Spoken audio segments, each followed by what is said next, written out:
Okay, we have lots to unpack here. We're going to get straight to our panel. Brian Becker joins us once again from Hanoi. He is an analyst on U.S. DPRK relations and has visited the DPRK on several occasions. Also joining us from Beijing, Victor Gao. He is vice president of the Center for China and Globalization. And here in Washington, D.C., David Jonas. He is an adjunct professor at George Washington University and an international expert on nuclear nonproliferation law. Thank you all for being here. Brian, I want to start with you again. This is a case of he said, he said. Who is right in all of this? Donald Trump saying that the DPRK was adamant about getting the sanctions removed, whereas Trump says that the DPRK wanted, or rather that the DPRK wanted the United States to do more. Give us your feeling on how this played out and where do we go from here?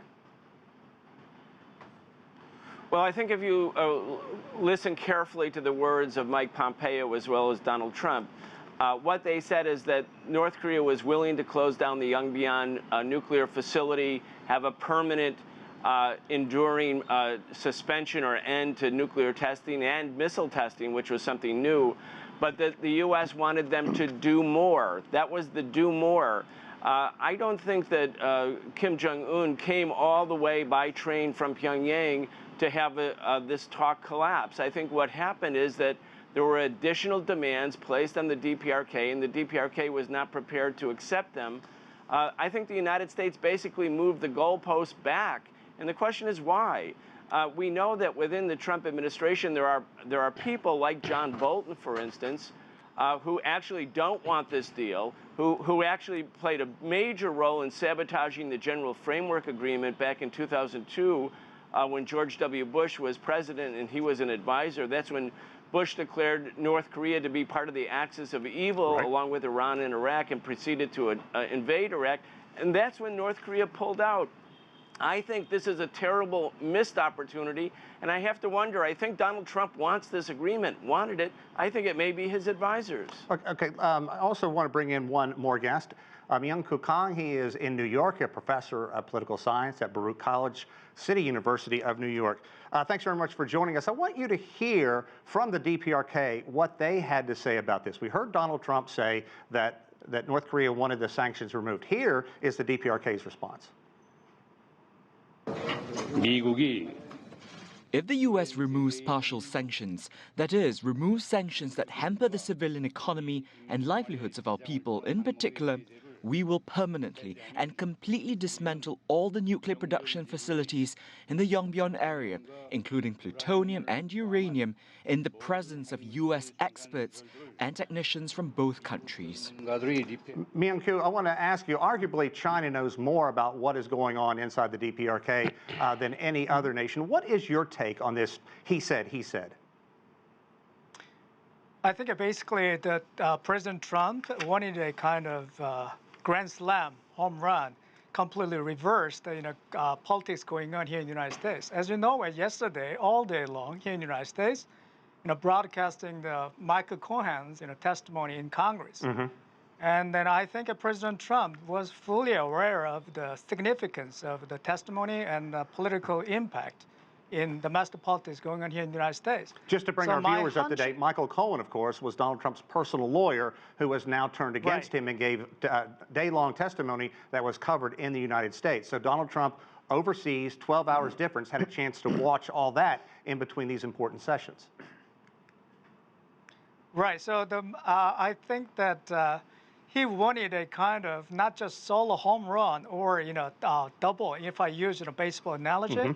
So he wanted, as I told you, the grand slam home run. But as we can see that at the operational level negotiation team, they already reached an agreement. As Mr. Baker highlighted, North Korea seems to have suggested that they're going to freeze the Yongbyon nuclear complex site and then freezing the existing nuclear missile programs. But President Trump seems to have wanted more, which he can highlight that North Korean Kim Jong-un completely surrendered to the American demand, and he could advocate as a kind of political victory against the dictatorship here in the United States and to the rest of the world. I think that seems to be the context. David, I want to bring you in. We were chatting earlier. It seems that the U.S. negotiators perhaps could have played down expectations. What do you make of all this? How does Donald Trump come out of this? And is there a winner? In my opinion, the winner would be Donald Trump, because everyone was saying prior to this that he's going to give too much away, that he'll do anything for a deal. And I think that gave Kim the perception that he could make any demands that he wanted and they would be met. In fact, I think since he was ultimately offered a bad deal, I think Trump's willingness to walk away was not only the correct thing to do, but now sets the stage for a different set of negotiations going forward in the future.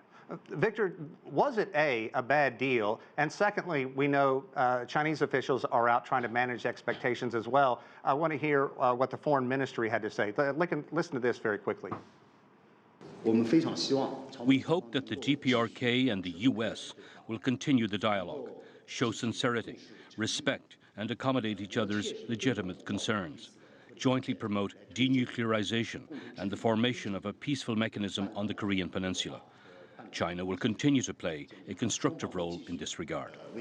Well, Victor, if you think about it, if you look back to Kim Jong-un's grandfather and father, having nuclear weapons is part of that family's legacy. Can you understand why they are reluctant to give them up? And secondly, about what David said, was this a bad deal coming from the DPRK? Well, first of all, what happened in Hanoi is a complete letdown and disappointment for all the parties involved, including us here in China. We, of course, would like to see a positive outcome.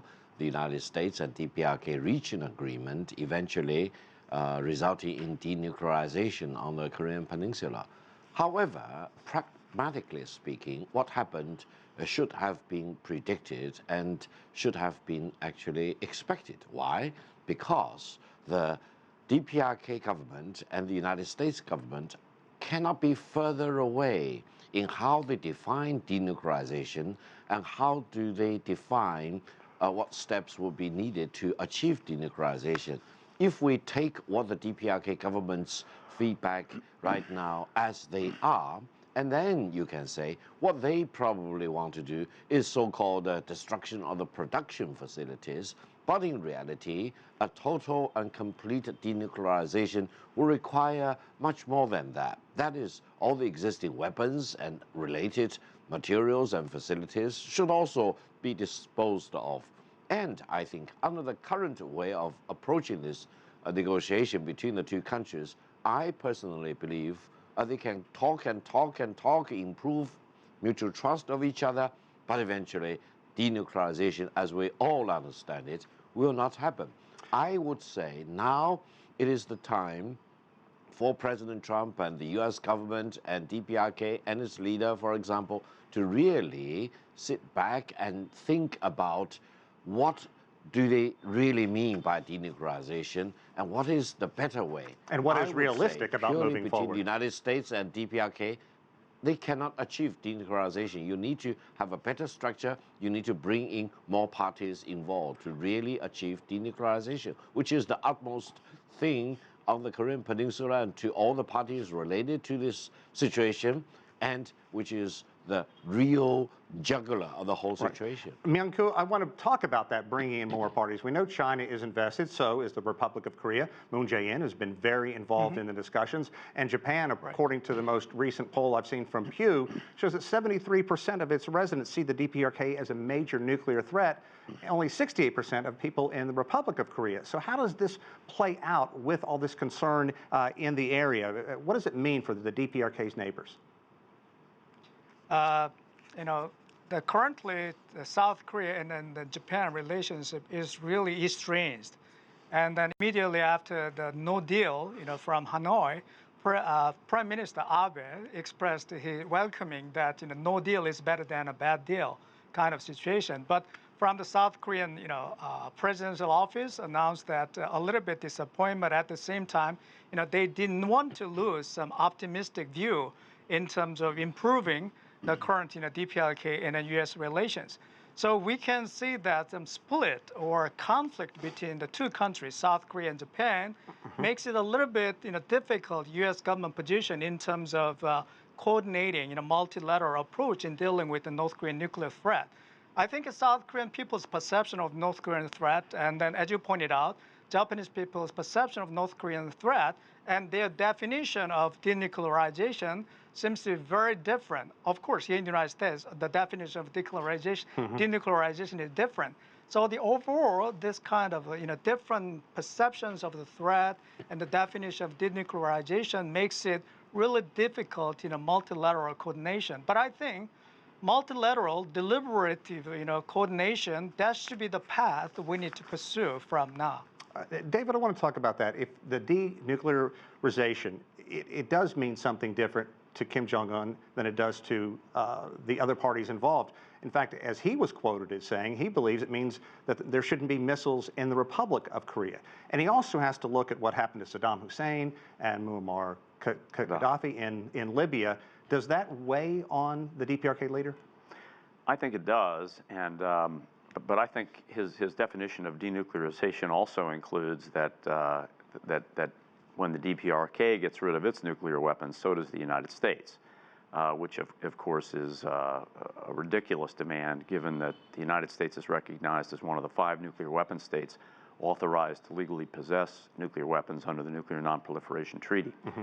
I think that going back to the issue of this is ultimately a regional issue, first of all, and that Japan and South Korea have some obvious concerns, but if they can't see the need to work together closely here, they're truly missing the ball. Brian, I want to bring you back in because we've now had 2 high-profile summits within, 8 or 9 months. And both times, Donald Trump has walked in and been very loquacious talking about how he's going to move forward and how these possibilities, perhaps ending the war with the Korean War. Where are we now, and has this been a huge disappointment? I think it's a big setback for Donald Trump. I think it's a bigger setback for the people in Korea, the North and South, who actually want this Korean War to end. I have a different perspective, I think, than some of your other guests. This war has gone on for 69 years. Economic sanctions are an insidious form of warfare designed to deprive people of food and medicine and that which is necessary to sustain life. This is a big setback. And the real situation here is this. The North Korean government is not trying to have a nuclear war with the United States or anyone else. They've been trying to lift sanctions for the last 25 years. We have a situation where there was a very good deal on the table, the shutdown of a big part of the DPRK nuclear facility, the suspension of their nuclear weapons tests, and a moratorium. This was turned down because I think there is not real willpower or desire for a settlement on the Korean issue in Washington. Donald Trump seemed to be the only person within the Washington establishment who was promoting this deal. And again, it's not because there's an imminent danger posed by the DPRK. I think this is a terrible development. I think, in fact, it's going to be very hard for Donald Trump to have a 3rd summit. I think the people who were the naysayers are quite happy that this collapsed. But I think, again, for people, for human beings on the Korean Peninsula, and for all of us who care about peace, this is quite a big setback. David, I know you want to jump in here. If we think back before these 2 summits, these are 2 nations that were speaking very harshly to each other. Is Brian right that there was no threat, and did Donald Trump walk away from what could have been some kind of deal? Well, I don't think he has walked away permanently. I think he has simply let Kim know that the parameters for the current negotiation are unacceptable, and he's got to be more reasonable. The problem is that the Kim family regime, which is much like a mafia cult, consistently knows how to play this long game, and it's a con game where they continually get the other negotiating partner to give more while they give nothing. And President Trump is not falling into that trap. And it's a hard one not to fall into because the Kim family regime has played this game successfully now for years and years and years. The sanctions have got to stay in place. They are hurting. They're having an effect. And there has to be something concrete done in order to begin lifting those sanctions, such as the declaration of nuclear weapons, letting inspectors in, verifiably destroying nuclear weapons, verifiably shutting down facilities that are real important facilities, not a test site they're not using anymore. And the problem is, remember, they have probably gained what they need to know in their nuclear testing program. So it's in many ways an easy give for them to stop their testing. We have a couple of our panelists shaking their head no at all this. Myung-koo, I think you want to weigh in as well. Is David right here? Yeah, I want to jump in. I mean, President Trump definitely need to talk with the Congress. I mean, President Trump, if he wants to make, for instance, third summit meeting or persuade North Korea to take a deal or demand from the American government, President Trump definitely need to make some reasonable level of consensus or support from the Congress. So talking here in the United States and then persuading the Democratic politicians and then to a reasonable level of consensus about the definition of denuclearization or the coming deal with North Korea. But as we know well, President Trump did not seem to have informed the details, the negotiations to those Congress members here in the United States. If that's the case, Congress would not allow any kind of substantive ratification or deals with North Korea. And the North Korean leaders and policymakers are fully aware of the domestic situation going on in the United States. If that's the case, they would not take the deal because they cannot trust the U.S. government. Hypothetically, if the regime is replaced, as Mr. Baker pointed out, from Clinton administration to Bush administration, at that time, Bush administration did not take the deal at all. I think it's somewhat similar worry or concern can be quite serious to the North Korean perspective. We've talked a lot about what President Trump has said. Let's hear from him on what he thinks is the core issue. For the sake of South Korea, for the sake of Japan, and frankly, for the sake of China, I was talking to President Xi, who really is a man that gets the respect of a lot of people. I say, you can't love having a nuclear state right next to China. And he doesn't. He really doesn't. He would like to see that problem solved, too. Well, I think that one thing that hasn't been said here is the Chinese government has been very consistent for years saying there needs to be a dialogue. It needs to involve not only the United States, but countries in that region. Victor, what do you think about that, and where does China go from here? I think China was there. China has always been there. China is here, and China will be indispensable in any final solution of nuclear weapons on the Korean Peninsula. China is different from the United States in the sense that China has no eagerness to claim any credit for trying to achieve this denuclearization or eventually delivering denuclearization. China is very happy to let other country, for example, try to monopolize all the credit to that country or to that particular leader in that country. I think credit or not is secondary. The real thing is to get the job done, and that is the well-defined denuclearization. Secondly, I think it's also time to ask the United States to again and again reflect on what is the fundamental reason that DPRK all these years came up with nuclear weapons. I personally believe the DPRK government or the people do not need the nuclear weapon. They need the nuclear weapon, and they've developed the nuclear weapon. Now they refuse to really achieve the complete destruction of the nuclear weapon because they fear for their survival and they fear for their national security. And we need to deal with that as the most fundamental reason, rather than purely looking at the nuclear weapons. The nuclear weapons, as far as I can tell, are the symptom. They are not the real cause of the decades-long problem that we are now faced with. So we would need a new approach to how we can all work together to achieve the denuclearization issue. The negotiations as they structured now, in my judgment, cannot deliver the real denuclearization at all, no matter how hard DPRK and the United States try and try again. David, we've heard Victor say that it's a symptom, not the problem. But think about this from Kim Jong-un's point of view.